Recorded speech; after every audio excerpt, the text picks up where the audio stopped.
தாயமங்கலம் முத்துமாரியம்மன் கோவில சூப்பரா சாமி கும்பிட்டு முடிச்சுட்டு அதுக்கப்புறமா எங்க வந்திருந்தோம்னா தேவிப்பட்டினத்துல இருக்க நவபாசன நவக்கிரக திருக்கோவிலுக்கு தான் வந்திருந்தோம். அப்பா சாமி, அந்த கோவில் என்ன ஒரு அழகு! உள்ள என்ட்ரி ஆகும் போதே அவ்வளவு ஒரு பீஸ்ஃபுல்லா இருந்தது மனசுக்கு. நான் முதல் முறையா இப்பதான் அந்த கோவிலுக்கு வந்திருக்கேன். என்னமோ தெரியல, என் மனசுக்கு அவ்வளவு பிடிச்சிருந்தது. அந்த கோவில் கரையில இருந்து கொஞ்சம் உள்ள கடலுக்குள்ள கட்டி இருக்கிறாங்க. அப்படியே பொறுமையா நடந்து வந்து சுத்தி பார்த்துட்டு சாமி கும்பிட்டுட்டு வெளியில வந்தோம். யாரெல்லாம் அந்த கோவிலுக்கு வந்திருக்கீங்கன்னு மறக்காம கமெண்ட்ல ஷேர் பண்ணிட்டு போங்க. அங்க முடிச்சுட்டு அதுக்கப்புறமா ஈவினிங்கா சன்செட் பார்த்துட்டு போயிடலாம்னு சொல்லிட்டு கீழக்கரை பீச்சுக்கு தான் வந்திருந்தோம்.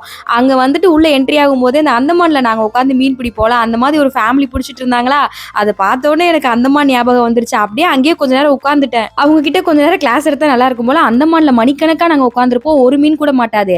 இவங்க தூண்டில் போடுறாங்க, டக்கு டக்குன்னு மீனா மாட்டிக்கிட்டு இருக்கு. எப்படித்தானோ தெரியல. பீச் முடிச்சுட்டு கடைசி அந்த உத்தரகோச மங்கை சிவன் கோயிலுக்கு தான் வந்திருந்தோம். 3000 வருஷம் பழமையான சிவன் கோயில் போல. அந்த கோயிலோட ஹிஸ்டரி கேட்க கேட்க நம்ம உடம்புலாம் புல்லரிச்சு போயிரும் போல. அவ்வளோ இருக்கு கேட்கறதுக்கு. அங்கேயும் நல்லபடியா சாமி கும்பிட்டு ரிட்டர்ன் வீட்டுக்கு வந்துட்டோம். அவ்வளவுதான், பாய்.